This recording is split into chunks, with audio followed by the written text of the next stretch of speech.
Oo. Okay, so sabi nila may danger na parang baka naman hindi na bumiyahe yung mga tao. Eh, may babiyahe pa rin po kasi bawat biyahe ay may marshal, So may bantay. may bantay. May nagmo-monitor. So tingnan Maiiyan natin, para sa ito sabi nga nila parang naku ba't natin ipopromote yung yung politiko behind this? Hindi. Gusto namin makita na baka mag-work ito, tama si Mase kanina, baka pwedeng gawing national program. So we'll see kung ano po ang mangyayari sa susunod na 5 araw kung saan i-implementahan po yung programa na iyan. Baka naman 1.5K jeeps po sa Manila ang gagawa niyan. So, hindi lang mga taga Manila yung magbebenepisyo. Lahat lang sasakay within that area kahit taga-QC ka pa.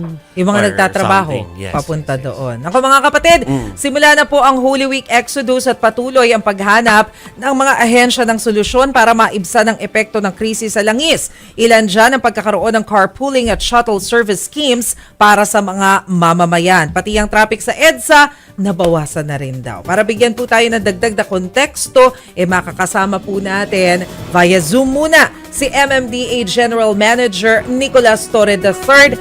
Magandang gabi po sa inyo, GM. Magandang gabi po, ma'am at sir, sa inyong, Hello, sir. at sa inyong mga tagapakinig at tagapanood. Pasensya na po, talagang sa dami ng mga pinupuntahang mga engagement ay kailangan talagang on the road is inabutan ako rito ng medyo malayo pa ako sa inyo kaya hindi na ako Opo. nakapag-live. Ay, Okay lang, sir. okay lang po. Ang Okay lang. importante, Signal. kasama ka pa rin namin via Zoom. Yes. GM, simulan ko na po dito sa carpooling. I understand, inilalatag pa po kung paano yung magiging guidelines, paano tunan natin dito. Pero so far, ano po yung malinaw na magiging bahagi o konsiderasyon natin sa paglalatag? Yes, ma'am.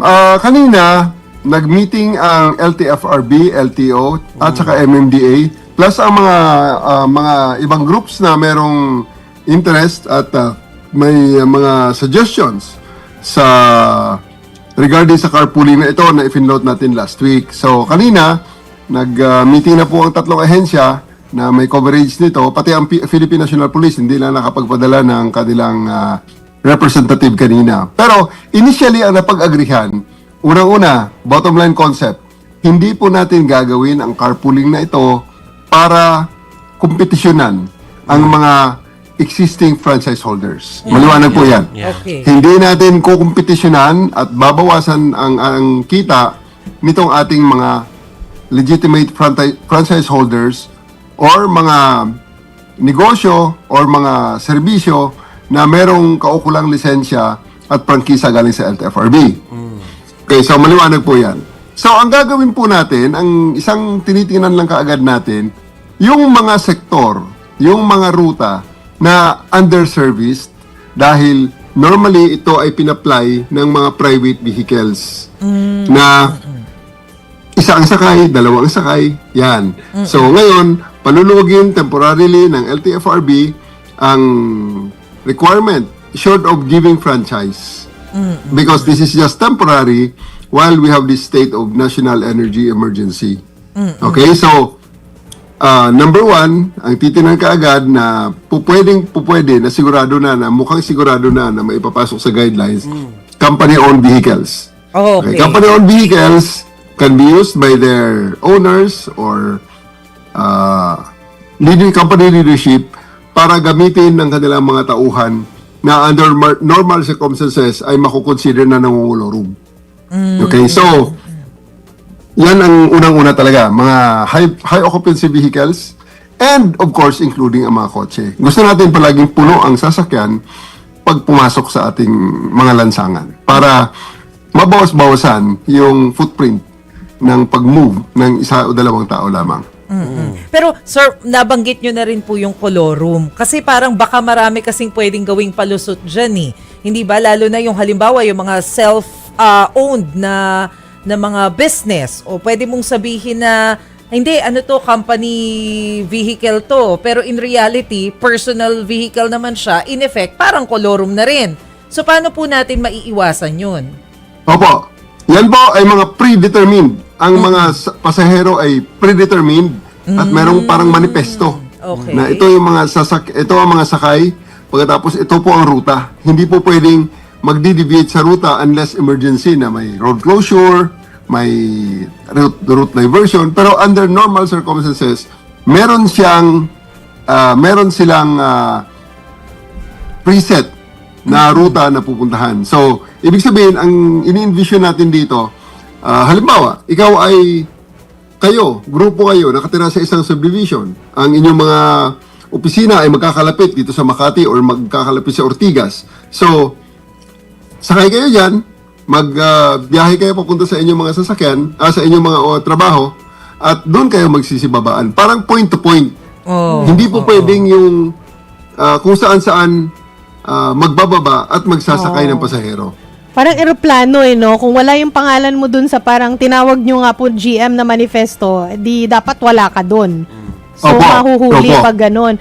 Pero Opo. dun po sa mga pribadong sasakyan, ano po yung mga incentives para mahikayat po sila na mag-carpool? Of course, nandyan na po dyan yung yung pagtipid sa fuel. Pero what other incentives? For example, meron bang incentive na pinag-aralan na pwede silang mag-fast lane, yung mga ganon? Opo, pag-aaralan po yan. Kung magkakaroon ng special lane para sa kanila, ilalagay natin sa guidelines yan. Pero sa ngayon, in talking about incentives, well, una, mapadali yung pagka-carpool nila at magkaroon sila ng kapanatagan na hindi sila makakumit ng violation na pwede sila ma-apprehend sa kalsada. Pangalawa, yung medyo may kwento may, alam mo na, yung palusot talaga, yung sabi nyo nga, maraming pwedeng gamitin na palusot. So sa ngayon, naintindihan natin na siyempre pag nag-carpooling kayo, you have to chip in for the fuel. Yun ang mga, hindi naman pwede na ang may-ari lang ang shoulder ng lahat ng overhead sa paggamit ng kanyang kotse.